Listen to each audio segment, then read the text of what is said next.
આકાશવાણી સમાચાર નિકિતા શાહ વાંચે છે. સૌપ્રથમ મુખ્ય સમાચાર. પ્રધાનમંત્રી નરેન્દ્ર મોદી આજે માલદીવના રાષ્ટ્રપતિ ડોક્ટર મોહમ્મદ મુઇઝુ સાથે દ્વિપક્ષીય વાટાઘાટો કરશે. કેન્દ્રીય ગૃહમંત્રી અમિત શાહ નવી દિલ્હીમાં નક્સલવાદ પ્રભાવિત રાજ્યોના મુખ્યમંત્રીઓ સાથે આજે સમીક્ષા બેઠક કરશે. હરિયાણા અને જમ્મુ કાશ્મીરમાં આવતીકાલે થનારી મતગણતરીને લઈને તૈયારીઓ પૂર્ણ. ગુજરાતમાં આજથી વિકાસ સપ્તાહની ઉજવણીના ભાગરૂપે વિવિધ કાર્યક્રમોનું આયોજન. અને હમાસે કરેલા આતંકી હુમલાને આજે 1 વર્ષ પૂર્ણ થતાં ઇઝરાયેલમાં એલર્ટની સ્થિતિ. સમાચાર વિગતવાર. પ્રધાનમંત્રી નરેન્દ્ર મોદી આજે નવી દિલ્હીમાં માલદીવના રાષ્ટ્રપતિ ડોક્ટર મોહમ્મદ મુઇઝુ સાથે પરસ્પર હિત સંદર્ભે દ્વિપક્ષીય, પ્રાદેશિક અને આંતરરાષ્ટ્રીય મુદ્દાઓ પર વાટાઘાટો કરશે. જે બાદ બંને દેશો વચ્ચે કેટલાક કરારો પર હસ્તાક્ષર થશે. આ મુલાકાત પૂર્વે માલદીવના રાષ્ટ્રપતિનું રાષ્ટ્રપતિ ભવનમાં ઔપચારિક સ્વાગત કરવામાં આવશે. તેઓ રાજઘાટ પર મહાત્મા ગાંધીને શ્રદ્ધાંજલિ અર્પણ કરશે. તેઓ રાષ્ટ્રપતિ દ્રૌપદી મુર્મુ અને ઉપરાષ્ટ્રપતિ જગદીપ ધનકડ સાથે મુલાકાત કરશે. ડોક્ટર મુઇઝુ આવતીકાલે આગ્રા અને મુંબઈ, જ્યારે બુધવારે બેંગલુરુની મુલાકાત લેશે. તેઓ ગઈકાલે ભારતના 5 દિવસીય પ્રવાસે નવી દિલ્હી પહોંચ્યા હતા. કેન્દ્રીય ગૃહમંત્રી અમિત શાહ આજે નવી દિલ્હીમાં નક્સલવાદ પ્રભાવિત રાજ્યોના મુખ્યમંત્રીઓ સાથે સમીક્ષા બેઠક કરશે. આ બેઠકમાં આંધ્રપ્રદેશ, બિહાર, છત્તીસગઢ, ઝારખંડ, તેલંગણા, ઓડિશા, મહારાષ્ટ્ર અને મધ્યપ્રદેશના મુખ્યમંત્રીઓ સામેલ થશે. ગૃહમંત્રાલયે એક નિવેદનમાં જણાવ્યું કે 5 કેન્દ્રીય મંત્રીઓ જે નક્સલવાદ પ્રભાવિત રાજ્યોના વિકાસમાં મદદ કરવા માટે જોડાયેલા છે, તેઓ પણ આ બેઠકમાં સામેલ થશે. આ ઉપરાંત રાષ્ટ્રીય સુરક્ષા ઉપસલાહકાર અને કેન્દ્ર તેમજ રાજ્યો અને કેન્દ્રીય સશસ્ત્ર પોલીસ દળોના વરિષ્ઠ અધિકારીઓ પણ આ બેઠકમાં ભાગ લેશે. ગૃહમંત્રાલયે કહ્યું કે કેન્દ્ર સરકાર માર્ચ 2026 સુધીમાં નક્સલવાદ પ્રેરિત ઉગ્રવાદના જોખમને સંપૂર્ણ રીતે ખતમ કરવા માટે પ્રતિબદ્ધ છે. તેમણે જણાવ્યું છે કે નરેન્દ્ર મોદી સરકારની નીતિને કારણે ઉગ્રવાદી હિંસામાં 72% ઘટાડો થયો છે, જ્યારે વર્ષ 2010ની સરખામણીમાં 2023માં મૃત્યુઆંકમાં 26% ઘટાડો થયો છે. રિઝર્વ બેંક ઓફ ઇન્ડિયાની નાણાકીય નીતિ સમિતિની 3 દિવસીય બેઠક આજથી શરૂ થશે.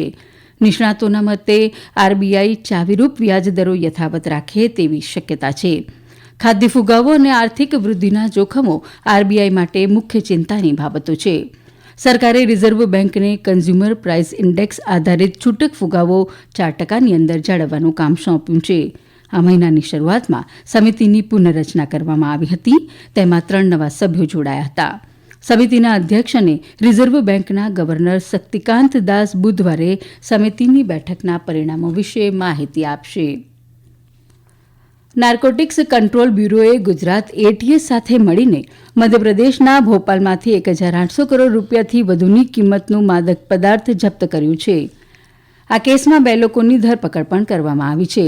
આ માદક પદાર્થ ભોપાલ નજીક બગરોડા ગામમાં કાર્યરત એક કારખાનામાંથી મળી આવ્યું છે. ગુજરાતના ગૃહ રાજ્યમંત્રી હર્ષ સંઘવીએ સોશિયલ મીડિયા પર સંદેશ લખી આ સમાચારની પુષ્ટિ કરી હતી અને માદક પદાર્થના દુરુપયોગ સામેની લડતમાં ગુજરાત એટીએસ અને નાર્કોટિક્સ કંટ્રોલ બ્યુરોની પ્રશંસા કરી હતી. તેમણે કહ્યું કે આ સિદ્ધિ માદક દ્રવ્યોની હેરાફેરી અને દુરુપયોગ સામે લડવામાં અમારી કાયદા અમલીકરણ એજન્સીઓના અથાગ પ્રયાસોને દર્શાવે છે. હરિયાણા વિધાનસભા ચૂંટણી માટે આવતીકાલે મતગણતરી થવા જઈ રહ્યું છે. આ માટે 90 જેટલા કેન્દ્રો બનાવવામાં આવ્યા છે. રાજ્યના મુખ્ય ચૂંટણી અધિકારી પંકજ અગ્રવાલે જણાવ્યું કે આ મતગણતરી કેન્દ્રો તમામ 22 જિલ્લાઓના મુખ્ય મથકો ખાતે બનાવવામાં આવ્યા છે.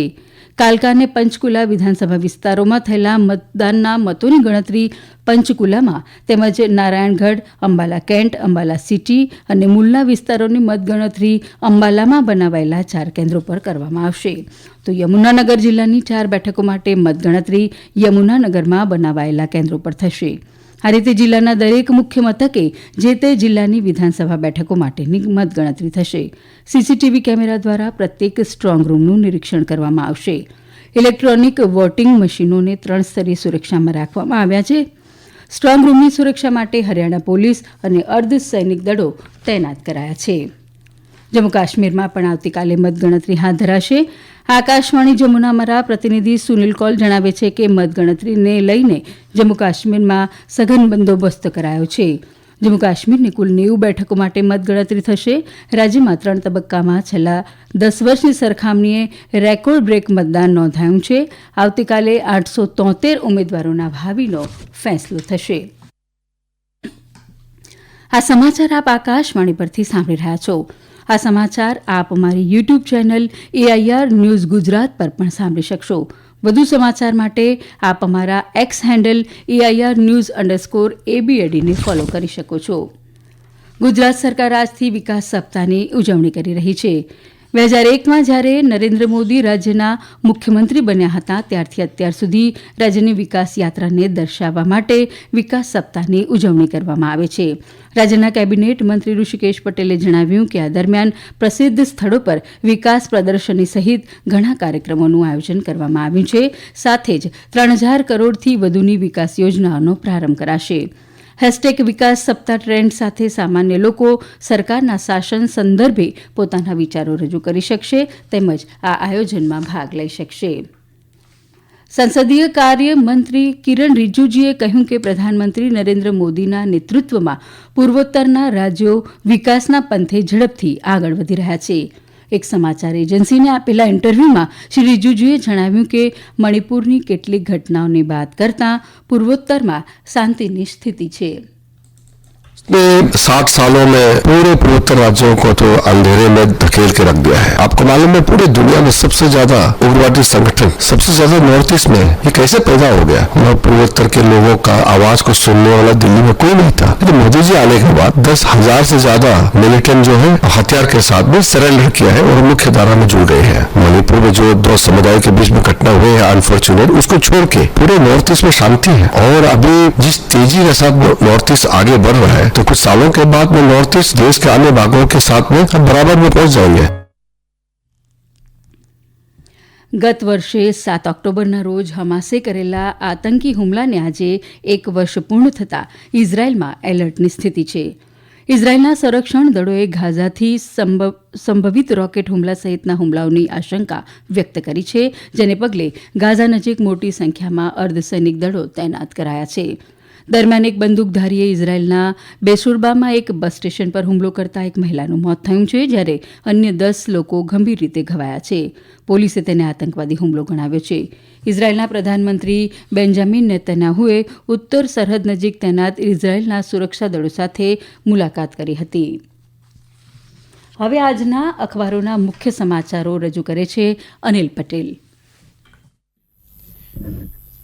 આજે તમામ અખબારોએ અલગ અલગ સમાચારને હેડલાઇન બનાવી છે. ગુજરાત સમાચારની હેડલાઇન છે યમન, ઇરાક, સિરિયાના હજારો આતંકવાદી મેદાનમાં, આજે ઇઝરાયેલ પર મોટા હુમલાની ભીતિ.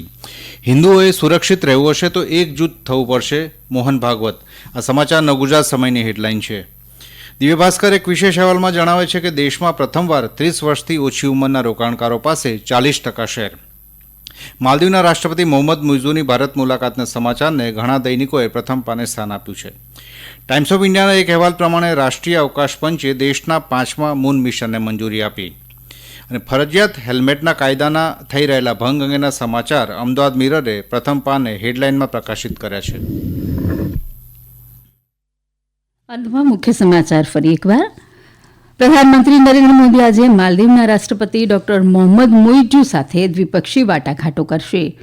કેન્દ્રીય ગૃહમંત્રી અમિત શાહ આજે નવી દિલ્હીમાં નક્સલવાદ પ્રભાવિત રાજ્યોના મુખ્યમંત્રીઓ સાથે એક સમીક્ષા બેઠક કરશે. હરિયાણા અને જમ્મુ કાશ્મીરમાં આવતીકાલે થનારી મતગણતરીને લઈને તૈયારીઓ પૂર્ણ. ગુજરાતમાં આજથી વિકાસ સપ્તાહની ઉજવણીના ભાગરૂપે વિવિધ કાર્યક્રમોનું આયોજન કરાશે. અને હમાસે કરેલા આતંકી હુમલાને આજે 1 વર્ષ પૂર્ણ થતાં ઇઝરાયેલમાં એલર્ટની સ્થિતિ. આ સાથે આકાશવાણી પરથી સમાચાર પૂરા થયા.